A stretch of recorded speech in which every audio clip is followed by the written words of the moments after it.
Situated on the crossroads of trading routes in the Eastern Mediterranean, it's not surprising many civilizations have left their mark on the Greek island of Crete. The island is best known for being the home of the ancient Minoans, an empire whose palatial capital at Knossos is still the island's major tourist site. Then came the ancient Greek, Roman, Arab, and then Byzantium empires. But for almost 800 years, until the turn of the 20th century, two other great empires controlled Crete: the Venetian Empire and the Ottoman Empire.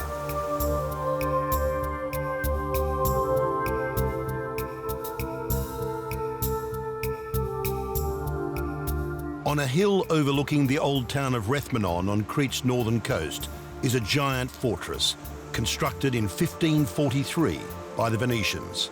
It's one of the finest examples of fortress architecture in Europe.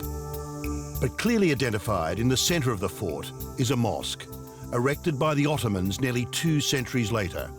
It's a symbolic presence both for the victorious Turks who conquered the Venetians, but also for the history of this largest Greek island. The Venetians took control of Crete in 1210 after the Fourth Crusade. They were part of an alliance of forces that took Constantinople from the Byzantium Empire, and Crete was one of the spoils of that victory. The Venetians wished to establish a presence in Crete because of the geographical position in the crossroad between East and Mediterranean Sea. It was very crucial at the time to have a colony, and Crete was the bigger colony for the Empire of Venice. The Venetians were to control Crete for 450 years, and it was to become the major possession of its overseas empire, vital in connecting its far-flung trading routes on which the wealth of its empire depended. The fort at Rethymnon was just one of several built by the Venetians that survive to this day, constructed to protect what was to become its most valuable colony. Venetian fortress architecture was revolutionary for the times, employing bastions in its design so as to be able to aim cannon and firepower at an attacking force from all angles. This, combined with giant and steeply sloping walls, made the Venetian fortress almost impregnable. In Heraklion, the 16th century fortress of Rocco St. Maur still stands at the entrance of the harbour here, guarded by the Lion of St. Mark. Behind it, the walled city of Heraklion.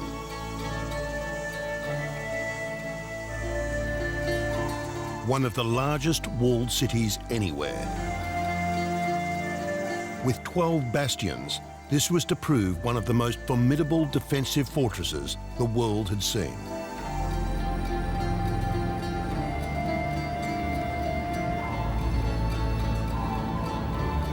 It's possible to walk these walls today, which still enclose the old city of Heraklion. The walls of the city are vast, almost 3 miles long and in parts nearly 50 feet wide, designed by Michele Samicelli, the greatest military architect of the 16th century. A vital role of these fort structures was to protect the harbours which provided safe haven for Venice's trading vessels. Giant galleys which plied the Mediterranean, laden with precious goods from the Eastern world heading to Europe. It was on this trade that Venice's enormous wealth was built. Under Venetian rule, Crete no longer was an isolated province and a regional commercial center. It transformed in a major political, commercial and cultural center. For example, the Cretan ports were very important for the development of shipping activities and the commercial. And its warehouse were filled of all goods, and sometimes it was so full of the products that Venice sent a special ship to take the products and transfer in Venice.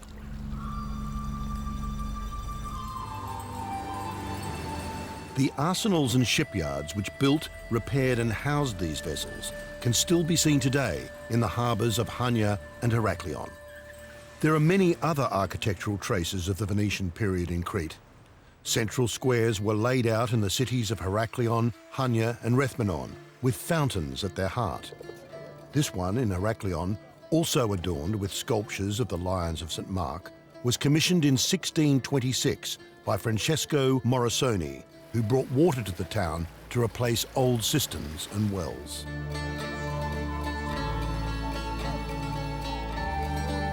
The loggia was the administrative centre, which served as a meeting place for Venetian nobles.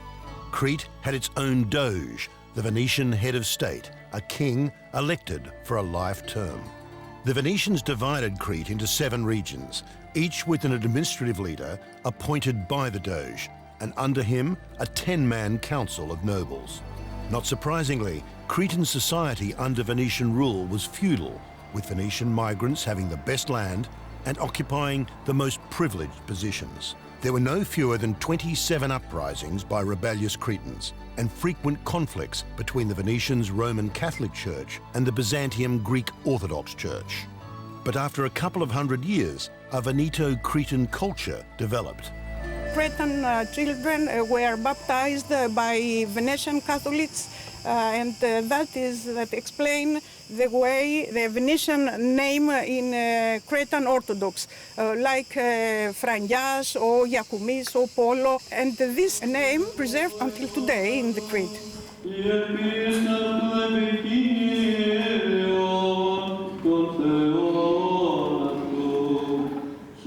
The Venetian motto was, we are first Venetian and after Catholics. And after 16th century, we have a mutual tolerance between Cretan Orthodox and Cretan Venetian Catholics. In Heraklion, the Church of St. Titus was originally Orthodox, but was rebuilt by the Venetians in 1535. Inside, a chapel holds the head of St. Titus, a favourite disciple of St. Paul and Crete's first bishop in 96 AD. It's the island's most precious Christian relic, but was taken by the Venetians when they left and only returned in 1966. As well as being an important port and staging point for the Venetians' lucrative seafaring trades, Crete was an important food provider, particularly of olive oil. Venice was an economic empire without land. The only land was a small province of Veneto, and all of the products, oil, olives, cereals, fruits, vegetables, and cheese, and the most famous wines, the famous Malvasia, came from Crete. In the 16th century, Crete became a key link between the Italian Renaissance and the East. But it wasn't just one-way traffic. Cretans dominated a learned circle of Greeks in Venice.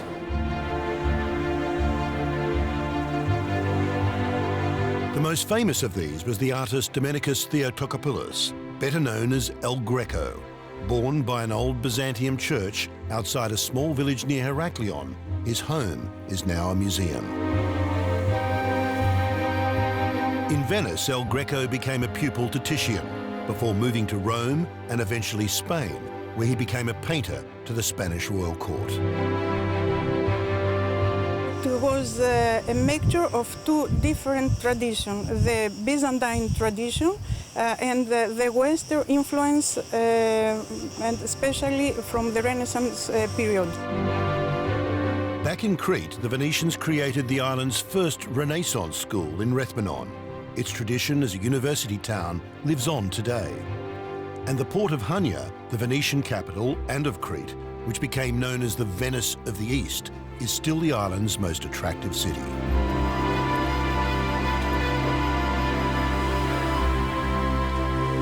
I think other influence is in dress. Damask and silver brocade came from Venice and Lombardy. We have influence in the cuisine.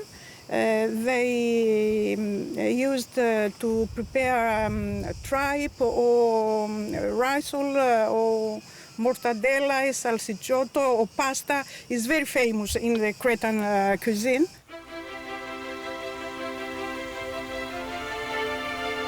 The formidable fortresses on Crete had been built because the Venetians had always been fearful of their main foe in the eastern Mediterranean, the Turks. And in 1646, this fear was realised when the Turks struck and took Rethymnon, and soon after it, most of the island. Hania, the capital, also fell after a bloody 2-month siege, which cost the lives of 40,000 Turks. Their commander was recalled to Istanbul and executed. By 1648, Heraklion, with its formidable walls, was the only city remaining in Venetian hands. It was to remain so for an incredible 21 years, with the battles to retake it becoming one of the longest sieges in military history. What is interesting is that the Ottomans built a fortress to the south of Heraklion. However, for about 20 years, this fortress developed into a town where the Ottomans would live their lives. There would be skirmishes with the people inside the town, but not much fighting, really. In 1666, the Grand Vizier, Ahmed Köprülü, came to Crete to take over and lead the army. And he forced the soldiers to get back to the trenches and conquer Heraklion. It took so long because the walls of Heraklion were of excellent quality, and it was very hard to conquer Heraklion. The 21-year siege cost the lives of 30,000 Cretans and 130,000 Turks. The Ottoman conquest of Crete was complete.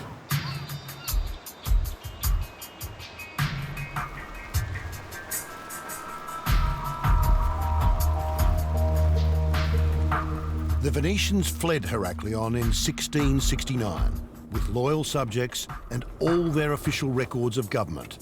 And as we've heard, the island's holiest relic, the head of St. Titus. But even now, they still hung on to a few remaining slithers of land in some of the most remote corners of the island.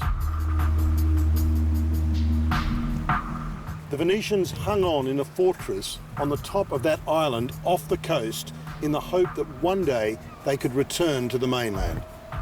But it never happened. The authorities took with them all of the records of the bureaucracy in Candia in order to have the records, and especially the fifth, when they came back. The tiny island of Gramvusa was eventually handed over to the Ottomans by treaty 36 years later in 1715. For Venice, as has been said, Crete was the jewel in its set of pearls. For the Ottomans, it was different. The Ottomans controlled the whole of the eastern Mediterranean, except Crete. It was important because it has a strategic position. It was also a Christian pocket, so to speak, in the middle of an Islamic empire, and it was a matter of prestige to conquer this big island. It was a matter of prestige for the Sultan of that period and the people in power around him, and it also made the Ottoman realm safer because Crete, being a Christian area, could host Christian pirates or could serve as a base for attacks against Ottoman territory. So by conquering Crete, they eradicated Christian presence from the eastern Mediterranean. For many Cretans, life under the Ottomans ushered in a new dark age, which was to last another 250 years. The life totally changed. Of course, the most of the people, after many years, they found a way to survive and to have a good relation, but not in the first decades. Churches such as St. Titus were converted into mosques and new mosques built. Up to 60,000 Cretans were thought to have converted to Islam to avoid crippling taxes. Many Venetian buildings were simply adapted by the Ottomans. This water fountain in Rethymnon was enclosed in a new structure.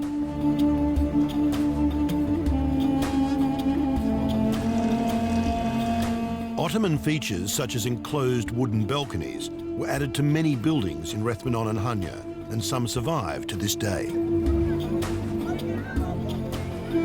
Civic buildings such as this former Venetian villa in Rethymnon were occupied by the Ottomans, the change of ownership reflected above its ornate entrance. The Venetian-built lighthouses in the harbours of Rethymnon and Hania were in fact modernised by the Ottomans under the short-lived and relatively liberal rule of the Egyptian Sultan, given power by the Ottomans to run the island from 1830 to 1840. But these civil works projects did little to endear the occupying Ottomans to occupied Cretans. There were more than 400 rebellions against Turkish rule during the 19th century. Portraits and monuments to the resistance heroes of these many uprisings, many of them subject to brutal executions, such as being skinned alive, are scattered across the island, found in its museums and public places. What is best known today are the uprisings of the Greeks, of the Christians during the 19th century, starting from the time of the Greek War of Independence, 1821 onwards. But then, from then on, almost every decade there was an uprising of the Christian population. The isolated southern coastal region of Sfakia was always fiercely independent, and the Ottomans, like other occupiers, had difficulty controlling the place at all, cut off as it was, and still is, by the mountain range that divides the north of the island from the south. It was here in May 1828, at the isolated Venetian seaside fort of Franco Castello, that one of the most epic resistance battles took place. A force led by Haji Michaelis Delianus took and held the fortress. 650 Cretans took the fort. Soon 8,000 Turkish troops arrived, and the Cretans were forced out. Those that remained inside were slain. The slaughter is the source of one of Crete's most enduring ghost stories. It's said that on the anniversary of the battle, figures rise up from a nearby cemetery, armed and on horseback, and proceed silently towards the empty shell of the fortress before disappearing into the sea.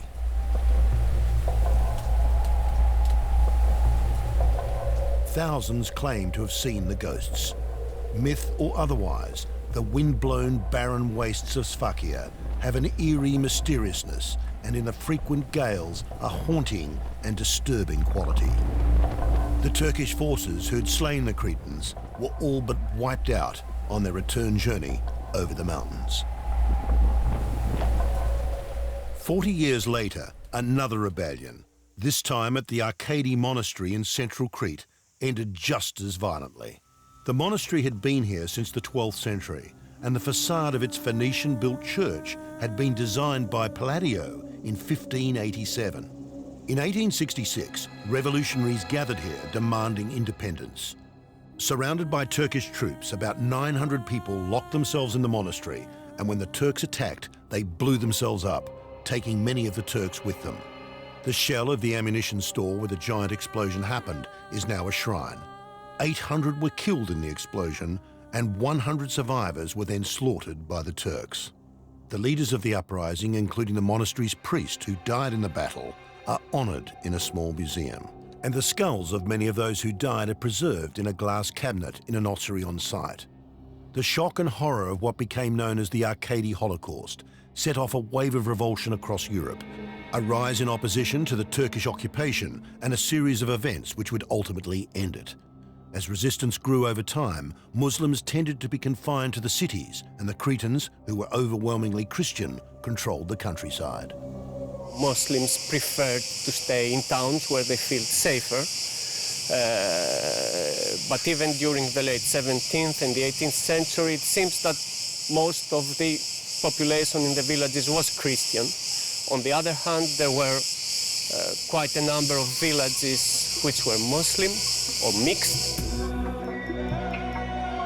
As the Turco-Cretans' future became less certain, they started leaving the island. When independence for Crete did come in 1898, this exodus of the Muslim Turco-Cretan population gathered pace.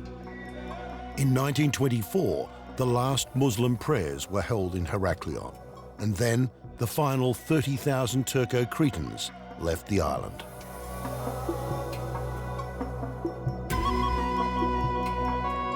We use the term Turco-Cretan to define the Muslim community, the Muslim population of Crete in the Ottoman period. One should mind that the word Turk, which today is taken in its national context, in older times it would mean Muslim in the Greek language. So Turco-Cretan would actually mean a Muslim Cretan. In the course of the 19th century, with the spread of the idea of the nation in the Eastern Mediterranean, people redefined themselves in national terms. So Christians became Greeks, Muslims became Turks.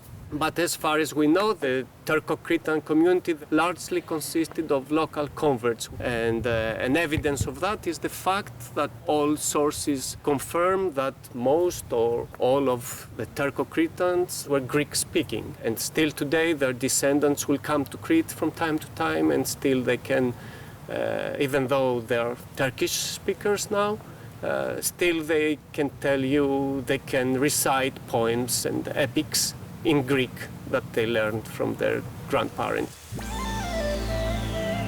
Whereas Crete's Venetian heritage tends to be more celebrated, its Ottoman past by comparison is ignored or neglected.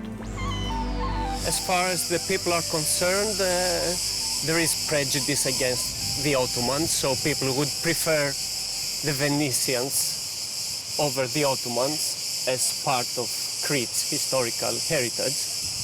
There has been a long history of enmity between Greece and Turkey, and this is projected back to the past. Also, Venice is seen as a Christian power, whereas the Ottoman Empire was an Islamic empire. So for the people of Crete, it seems more prestigious and closer to the heart. In the heart of Rethmanon's old Venetian fortress, the giant mosque built by the Ottomans to symbolize their occupation lies empty, its minaret toppled more than 100 years ago. Former Ottoman mosques in Crete, of course, are not used as places of worship anymore because there's no Muslim population to use them. Many among them have been transformed and used today as halls for cultural events, cultural activities. Here we have the mosque named after Sultan Ibrahim. He was the Sultan in whose time Rethymno was conquered in 1646. Ibrahim was not present in Crete. He didn't lead the campaign himself, but the mosque was named after him. What counted was visibility. So it was visible for those who arrived in the town from the sea or from land. And the important thing then was to show through this mosque that Rethymno was part of the Ottoman Empire. In the fort's network of underground tunnels and chambers, Ottoman gravestones lie stacked up as they have for decades, awaiting an uncertain future. In Rethymnon itself, a handful of mosques remain, but they're no longer in use. This used to be a mosque, but now it's a church. In Heraklion, the church of St. Titus, converted for a time to a mosque, became a church again. Sometimes it's hard to say that this or that building is Venetian or Ottoman, because actually they are both. I mean, originally Venetian, but then reused by the Ottomans, then used in the 20th century and the 21st century again. All over the island, former mosques, baths and public buildings have been turned over to other uses or await renovation. In Hania, the island's first and oldest mosque, the Mosque of the Janissaries, is now a public art space. But some preservation efforts are underway, as with this mosque in Rethymnon, where the minaret is under repair. And descendants of the Turco-Cretans still visit the island, 100 years after their ancestors abandoned it.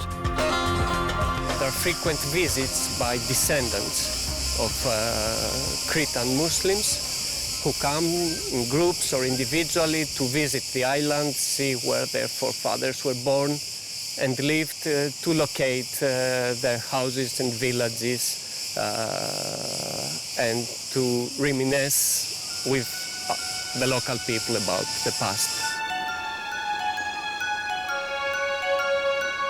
But it isn't just Ottoman relics that are fading. On the southwestern tip of the island, the ruins of another Venetian fortress, Castel Solino, built in 1237, lie above the small town of Pagliocra, overlooking the Mediterranean. It was sacked by the famous Ottoman pirate Barbarossa almost 300 years later in 1539. Now, only fragments of the fortress remain as the memory of a fascinating, turbulent and bloody period of Cretan history fade from view.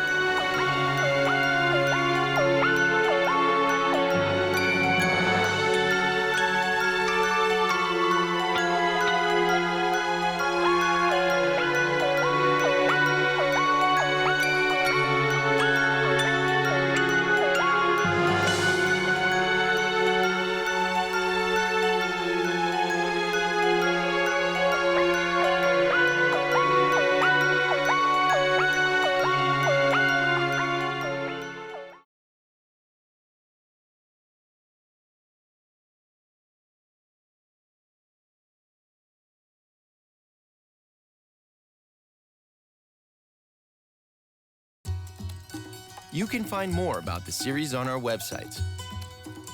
Programs from Pilot Series are available on DVD. Or visit globetrekkerchannel.tv to find out where you can watch us online.